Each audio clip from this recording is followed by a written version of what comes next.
नमस्कार दोस्तों, बोलिए भगवान विष्णु की जय। कार्तिक मास के शुक्ल पक्ष की नवमी तिथि को आंवला वृक्ष की पूजा की जाती है, व्रत रखा जाता है, कथा सुनी जाती है। आज के इस वीडियो में हम आपको सुना रहे हैं आंवला नवमी की कथा, वृक्ष की पूजा का महत्व और आंवले के वृक्ष की उत्पत्ति कैसे हुई।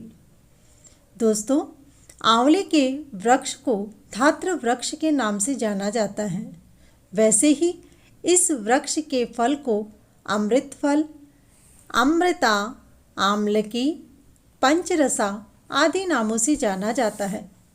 यह आंवले का वृक्ष धर्म का आधार माना जाता है और भगवान विष्णु को बेहद प्रिय भी है। सृष्टि के सृजन के कर्म में सबसे पहले आंवले के वृक्ष की उत्पत्ति हुई थी, इसीलिए इसे आदि रोह या आदि वृक्ष भी कहा जाता है। एक मान्यता के अनुसार जिस तरह समुद्र मंथन में विष की हल्की हल्की बूंदें जहाँ जहाँ गिरी वहाँ पर भांग धतूरा जैसी बूटियाँ जन्मी, तो वहीं अमृत की बूंदें जहाँ छलकी वहाँ आंवले जैसे गुणकारी वृक्ष की उत्पत्ति हुई। आंवले के वृक्ष की उत्पत्ति से जुड़ी एक पौराणिक कथा है। कथा के अनुसार जब पूरी पृथ्वी जलमग्न हो गई थी, तब ब्रह्मा जी के मन में सृष्टि को दूसरी बार शुरू करने का विचार आया। तब कमल पुष्प पर बैठकर ब्रह्मा जी ने परम ब्रह्म की तपस्या करने में जुट गए। ब्रह्मा जी की तपस्या से प्रसन्न होकर के परम ब्रह्म भगवान विष्णु प्रकट हुए, जिन्हें देखकर ब्रह्मा जी खुशी से रोने लगे। उनके आँखों से आंसू बहने लगे। उनके आंसू भगवान विष्णु के चरणों पर गिरे और ब्रह्मा जी के आंसुओं से आम्लकी अर्थात आंवले के पेड़ की उत्पत्ति हुई। भगवान विष्णु ने आंवले के वृक्ष को वरदान दिया और ब्रह्मा जी से बोले, आपके आंसुओं से उत्पन्न आंवले का वृक्ष और आंवले के फल मुझे हमेशा अति प्रिय रहेंगे। जो भी व्यक्ति आंवले के वृक्ष की पूजा करेगा, उसके सारे पाप समाप्त हो जाएंगे और व्यक्ति मोक्ष को प्राप्त करेगा। आइए अब सुनते हैं आंवला नवमी की कथा। आंवला देव की जय, भगवान विष्णु की जय। एक राजा था, वह हमेशा 1.25 मण आंवला प्रतिदिन दान करके ही भोजन करता था। इससे उसका नाम भी नगर में आंवल्या राजा पड़ गया। एक दिन उसके बेटे बहू ने सोचा कि इतने आंवले रोज रोज दान करने से थोड़े ही दिन में सारा धन समाप्त हो जाएगा। दूसरे दिन बेटे बहू ने माँ बाप को आंवले दान करने से मना कर दिया, जिससे राजा रानी दुखी होकर जंगल में जाकर बैठ गए।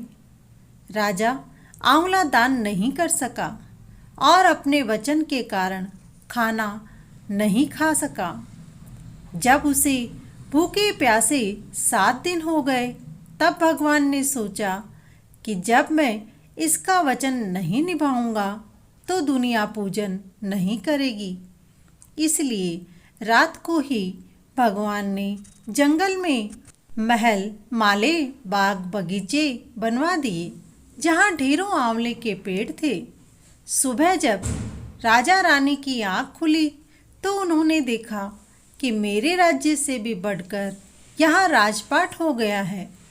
राजा रानी से कहने लगे, रानी, ईश्वर की लीला अनोखी है। रानी कहती है, प्रभु का दिया है तो ईश्वर को समर्पित करो, सत मत छोड़ो। सूरमा सत छोड़ आपत जाए, सत पकड़ी लक्ष्मी और मिलेगी आए। फिर राजा रानी ने नहा धोकर आंवले फिर से दान करने शुरू कर दिए। उसके बाद में खाना खाया। उधर आंवला देवता का अपमान करने से अपने माता पिता को आंवले दान देने से रोकने के लिए बेटे बहू के बुरे दिन आ गए।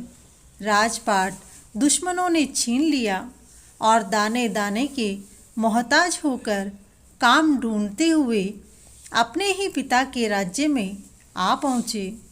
ऊपर झरोके से रानी ने जब अपने बेटे बहू को बिगड़ी हालात में आते देखा तो नौकरों को आदेश दिया और कहा कि इन दोनों को बुलाकर लाओ, वह नौकरी पर रख लो, इनसे काम कम करवाना और दाम ज़्यादा देना। नौकरों ने वैसा ही किया। एक दिन रानी ने उसे स्वयं को स्नान कराने के लिए ऊपर बुलाया। बहू ने सास को स्नान करवाते समय सास के कमर पर मस्सा देखा तो सास को याद करके नेत्र भर आए। 2 आंसू रानी की कमर पर टपक पड़े। रानी ने पूछा कि तुम क्यों रो रही हो? बहू ने कहा, आपके जैसे मेरी सास के भी कमर पर मस्सा था, जो देखकर उसकी याद आ गई। हमने उनको घर से निकाल दिया। सारी बात बताई और कहने लगी कि हमने सोचा कि इतने आंवले दान करने से हमारा सारा धन समाप्त हो जाएगा। अब न जाने वे दोनों किस हाल में और कहाँ होंगे। इधर उनके जाने के बाद हमारे भी बुरे दिन आ गए। तब उस रानी ने कहा कि हम ही तुम्हारे सास ससुर हैं। बहू धन दान देने से घटता नहीं है बल्कि बढ़ता है। हे विष्णु भगवान, हे आंवला देव, जैसे आपने उन राजा रानी पर कृपा की, उनके धन को बढ़ाया, उनके नियम को बनाए रखा, वैसे ही सभी पर कृपा बनाए रखना। बोलो विष्णु भगवान की जय।